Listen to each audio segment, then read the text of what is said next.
Winter on the Mediterranean coast is a violent environment. Modern storms consistently batter this shoreline, and last winter, the waves hit with enough force to punch right through centuries-old stone ruins. The structure taking the brunt of that impact is the Higher Aqueduct.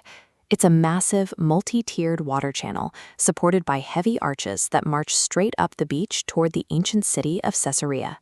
For decades, archaeologists looked at the foundation of this structure, a massive bottom layer known as Aqueduct A, and credited it to King Herod. He was the ruler who originally designed and built the city of Caesarea. The logic seemed airtight. A ruler of Herod's ego and vision would never establish a sprawling coastal metropolis without securing a massive, reliable water supply. The assumption fit the historical timeline perfectly, so it stood unchallenged. But building a water channel out of dry stone blocks comes with a serious engineering problem: bare rock leaks. To actually hold flowing water over long distances, the interior requires a highly specific waterproof plaster lining. This graphic compares the chemical signature of the aqueduct's plaster against a baseline of known Herodian construction materials. When researchers broke down the specific mix of ingredients inside Aqueduct A, they found a glaring mismatch. The dating was specific. While King Herod is a fixture of the early Roman era, researchers found that the chemical proportions in this plaster library only appear in the mid to late 1st century, decades after Herod's death in 4 BCE.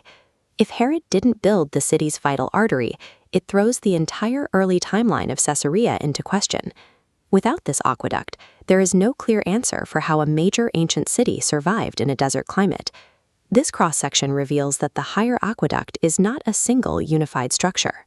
It is a composite made of 3 distinct phases, labeled A, B, and C, stacked and leaned against each other over hundreds of years.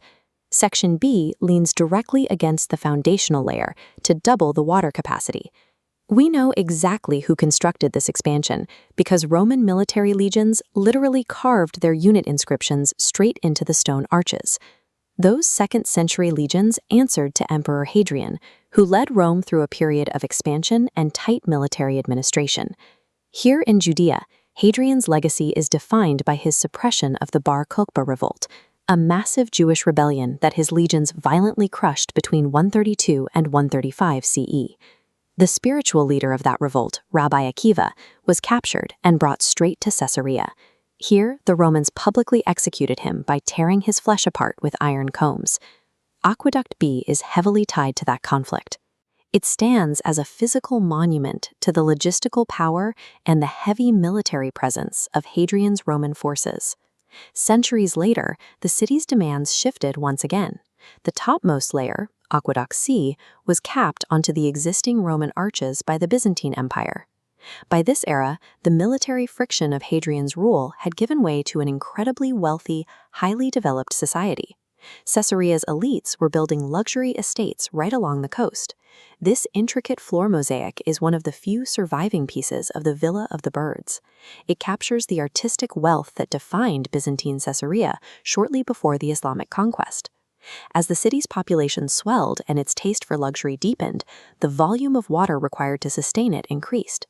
The physical height of the aqueduct rose in tandem with the expanding population and demands of successive empires. Yet even with 3 stone layers channeling water, the system eventually failed to meet city growth. By the 4th century, the combined flow of aqueducts A, B, and C was insufficient. Instead of trying to stack a 4th layer onto an aging, multi-century foundation, Byzantine engineers made a drastic pivot. They abandoned the stacked arches and constructed a completely separate, single-phase channel called the Lower Aqueduct. This new system utilized a different architectural design. As the water approached the city, it flowed through an elongated, whitish stone vault designed to protect the supply from the coastal elements.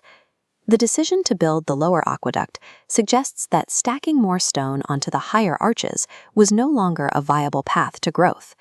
To keep the city functioning, Byzantine engineers stopped patching the existing system and replaced it with a new design. But the mystery of Caesarea's water system comes back to origins and the controversy surrounding Aqueduct A. Today, modern researchers are split into 2 camps over who actually laid those first stones. The historians argue pure logic.